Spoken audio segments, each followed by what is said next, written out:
মহা মই 12 তাৰিখৰ ৰাতি 9টা বাজিতে আহি পাইছোঁ আমি দেউতাক আৰু মই আৰু মমাইকটো আৰু ল'ৰাটো তেতিয়াৰ পৰাই আমি ইয়াতে আছোঁ। বহুত চেষ্টা কৰিছিলে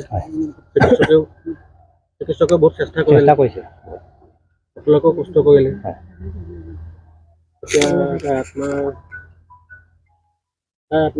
এতিয়া কি সময় আপোনালোকে লৈ যাব ঘৰত কোন কোন আছিল তাইৰ? ঘৰত ককাইক এটা আছে আৰু মা এজনী ছোৱালী ককাইক এটা আছে ছোৱালী এজনী এতিয়া ছোৱালীজনী সৰু এজনী এতিয়া পোষ্টমৰ্টেম কৰিছে হয় এতিয়া ঘৰলৈ লৈ যাব এতিয়া ঘৰলৈ লৈ যাম এতিয়া কষ্ট কৰিলে মেধাৱী ছাত্ৰ আছিলে ছাত্ৰ আছে পঢ়াত খুব ভালে হয় কাৰোবাৰ কিবা প্লেচমেণ্টটো পাইছিলে বুলি কৈছিলে মানে হেৰি কৰি আছিলে আৰু বহুত আশা এটা আছিলে তাইৰ আশাটো সম্পূৰ্ণ নহ'লে ভগৱানে অতি ওচৰত হাৰ মানিলে হয়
মহা মই 12 তাৰিখৰ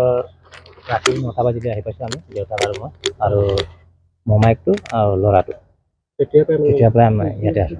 বহুত চেষ্টা কৰিছিলে চিকিৎসকে বহুত চেষ্টা কৰিছে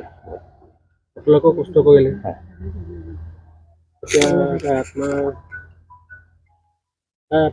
এতিয়া কি সময় আপোনালোকে লৈ যাব ঘৰত কোন কোন আছিল তাইৰ? ঘৰত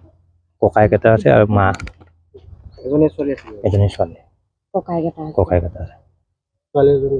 এতিয়া ছোৱালীজনী সৰু এজনী এতিয়া পোষ্টমৰ্টেম কৰিছে হয় এতিয়া ঘৰলৈ লৈ যাব এতিয়া ঘৰলৈ লৈ যাম এতিয়া কষ্ট কৰিলে মেধাৱী ছাত্ৰ আছিলে পঢ়াত খুব ভালে হয় কাৰোবাৰ কিবা প্লেচমেণ্টটো পাইছিলে বুলি কৈছিলে মানে হেৰি কৰি আছিলে আৰু বহুত আশা এটা আছিলে তাইৰ আশাটো সম্পূৰ্ণ নহ'লে ভগৱানে অতি ওচৰত হাৰ মানিলে হয়